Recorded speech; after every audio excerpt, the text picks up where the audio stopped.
तान और बंदरों की दोस्ती। सुबह का समय था और जंगल के करीब बने एक छोटे से गांव के घर में खिड़की खुली हुई थी। अंदर दो नटखट बंदर खेल रहे थे। उनकी शरारतें देखने लायक थीं। चिड़ियों की मीठी आवाज़ें और हल्की हवा की सरसराहट उस शांत सुबह में घुल रही थी।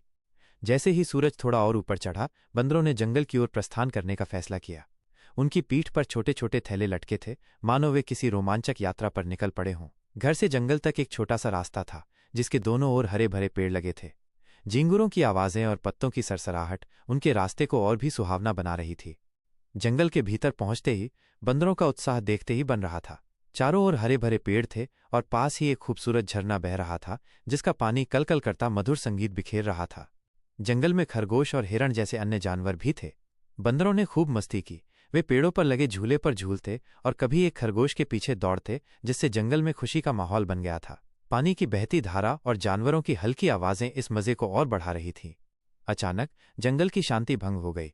एक डरावनी शेर की दहाड़ पूरे जंगल में गूंज उठी। गाढ़ा जंगल, धुंध और थोड़ी डरावनी जगह होने के कारण बंदर तुरंत डर गए। अपनी जान बचाने के लिए वे तेजी से पेड़ों पर चढ़ गए।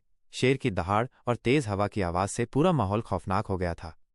ठीक उसी वक्त जंगल के किनारे एक इंसान आता है। उसके हाथ में एक लाठी थी, जो शायद आत्मरक्षा के लिए थी।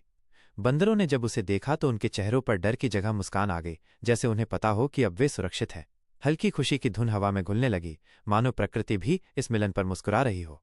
दिन ढलते ढलते वे सभी वापस घर की ओर लौट आए। वही प्यारा गांव का घर जो सुबह से उनकी वापसी का इंतजार कर रहा था।